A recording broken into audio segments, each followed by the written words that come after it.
Tyrannosaurus Rex, the name that made every other predator look like it was trying too hard. This wasn't just a dinosaur. It was a biological nightmare with a 12,000-pound bite force, enough to crush a car frame like aluminum foil. 6 tons of muscle wrapped around jaws that didn't bite. They deleted bones. Scientists found Triceratops skulls with puncture wounds straight through. Not scratches, holes. 13-meter length, 7-ton weight, teeth the size of bananas. But here's what the movies get wrong. Those tiny arms, useless for hunting. Pure vestigial leftovers. The real weapon was the head. A skull built like a battering ram with serrated knives attached. And here's the part that ruins movies. It didn't roar, it probably rumbled. A low-frequency bass that vibrated your chest before you even saw it. Fossils show healed injuries on prey animals, meaning some survived the first attack. Not many. Not for long. T-Rex ruled North America 66 million years ago during the late Cretaceous, and nothing shared its throne. No competitors, no rivals, just prey. When it disappeared, the age of megapredators should have ended. It didn't. Giganotosaurus. The name means giant southern lizard, and it earned every syllable. Longer than T-Rex by a full meter, built like a freight train with teeth. 13 meters of predatory perfection stalking Cretaceous Argentina. But here's the twist. Its bite was weaker, way weaker. Maybe 6,000 pounds compared to T-Rex's double. So how did it survive? How did it take down prey that weighed 70 tons?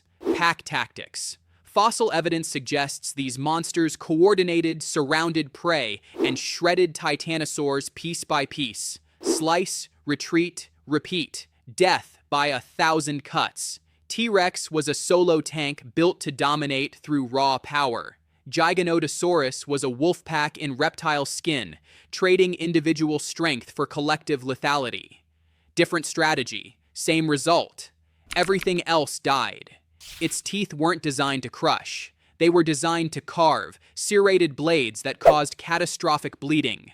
One good strike and prey was on a timer. But South America wasn't done experimenting with nightmare designs. Spinosaurus, evolution's weirdest flex. 18 meters long, the longest predator ever to walk land, except it didn't just walk. It swam. 7 tons of confusion with a crocodile skull, a sail on its back taller than a human, and claws the size of human forearms.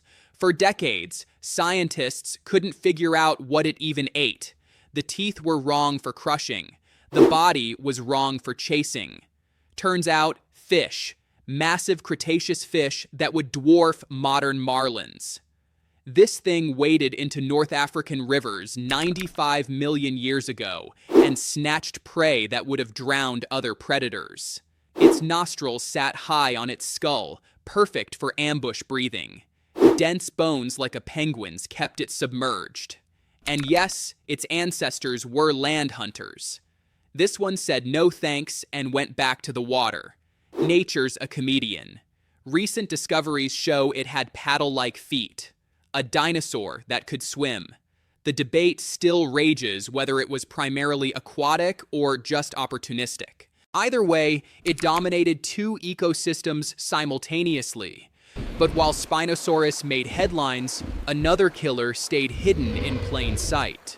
Carcharodontosaurus, the shark-toothed lizard, same size as T-Rex, 12 to 13 meters of North African death.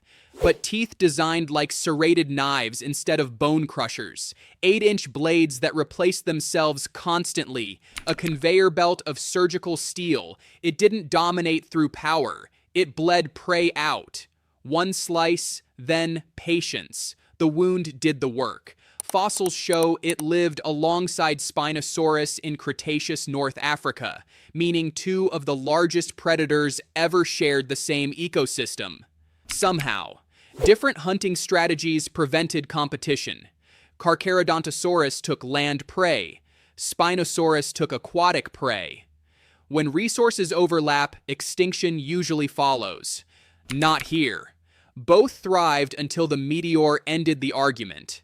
Its skull alone measured 5 feet, with a brain surprisingly large for a dinosaur.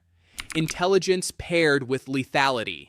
And when dinosaurs vanished, mammals finally got their turn to experiment with size. Smilodon, the saber-toothed nightmare that proved size isn't everything. Sure, it weighed 400 kilograms, less than a modern tiger, but those fangs, 18 centimeters of curved death, weren't for biting. They were surgical instruments. Smilodon didn't chase prey across plains. It ambushed from cover.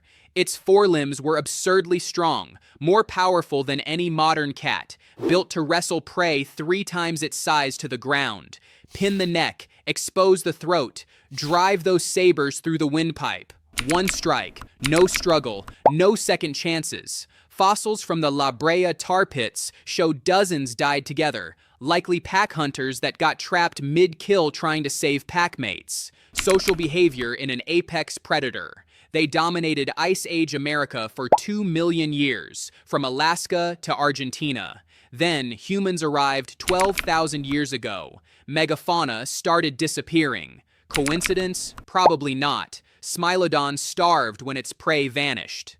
But mammals weren't the only ones evolving nightmare designs. Megalania, the lizard that shouldn't exist, but did. 5 meters long, 600 kilograms of scaled horror that stalked Australia 40,000 years ago.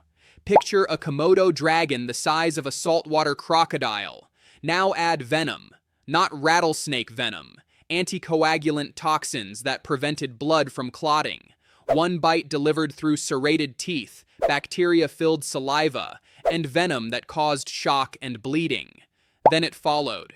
You'd weaken, collapse, and wake up being eaten. Fossils show it coexisted with early Aboriginal humans. Cave paintings depict giant lizards. They weren't myths, they were field guides. When Megalania disappeared, Australia lost its largest land predator since the dinosaurs. But other continents had their own mysterious giants. And before the comments fill up with Andrewsarchus, yes, we've already dissected that skull from hell in detail, the largest land predator skull ever discovered, nearly a meter of bone and unanswered questions. If you missed that breakdown, the full video, every most dangerous land predator ever existed, explained in 10 minutes, is linked on screen right now. Today, we're going further, focusing on apex predators we haven't fully exposed on this channel yet, the ones that didn't just kill, but redefined what dangerous even meant. Deinosuchus. The name means terrible crocodile. Understatement of the Cretaceous. This thing reached 10 to 12 meters, weighed 8 tons, and had a bite force estimated at 18,000 pounds. Stronger than T-Rex. Let that sink in. It wasn't fully terrestrial. It lived in rivers and coastal swamps of late Cretaceous North America 75 million years ago. But here's why it counts. It killed dinosaurs. Fossils show bite marks on hadrosaur bones that match Deinosuchus teeth perfectly. It didn't hunt on open plains. It waited at shorelines where prey came to drink, grabbed them mid-sip, and death rolled until nothing was left but bones. Even T-Rex avoided the water, because in the rivers, something bigger was hunting. This creature marked the end of an era, not because it went extinct, because when the asteroid hit, the Age of Giants ended. The ocean didn't lose its monsters, the land did. And that, my friends, is evolution's cruelest joke. If you made it this far into prehistory, hit subscribe, drop a like, ring the bell, and tell me which extinct predator you'd least want to meet in the wild.